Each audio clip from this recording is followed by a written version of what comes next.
Hello and welcome to the 16th episode of the Prisoner's Dilemma Development Diary. In this episode we will be looking at the changes made to the UI to make it more user-friendly, and also having a bit of a reflection over the past weeks. So, let's get to it then, shall we, with the UI. This is the old player select screen. As you can see, it's very clunky, very unclean, doesn't look that nice. So it had to be changed. This is the new player select screen. This is the player select screen for classic and iterative. And this is the player select screen for iterative++. The reason iterative++ needed its own player select screen was simple. A, you can pick to have more than 2 players, and B, you can customize the game mode in iterative++. So those were things that need to be taken into account. Now, the things that they both have in common, you can now choose to have whether or not a player is a human or AI by just clicking a button, which is under the player, as you can see. You can now also change the player's sprite. So it used to be before you had a set sprite, but now you can choose which one you want.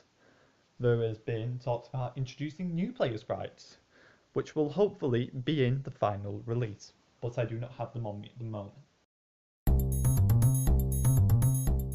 So, it has come to the stage where the project is in its final stages of development, and it's time to have a bit of a reflection over what has happened during the project's life cycle. It has definitely been a very interesting experience, and looking back on the first video and on how it looked then compared to now, there has definitely been a lot of changes. Some changes to mechanics that I weren't seeing, and definitely it has been a very interesting experience. I would say that I have learned a lot in development, especially using Unity, which has definitely been an interesting experience in working with people, especially given the people I was placed with were not people I had prior experience with. Now, the key questions are this. Would I say this project is a success? Well, personally, I'd say yes. I think the project's been very successful. I say we've met our goals and we did them quite well. But it is not really for me to decide whether this project is a success or not. This project was created for a client, and at the end of the day, if the client isn't happy, then the project will be classed as a failure.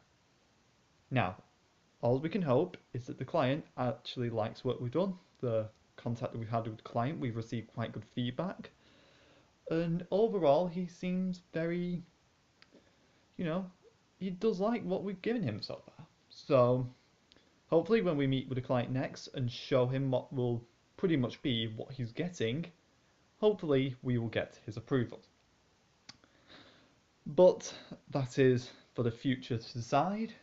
There is still some minor changes to be made, including polishing up the products, making sure everything works correctly, but the major mechanics are in, and this has definitely been an interesting story.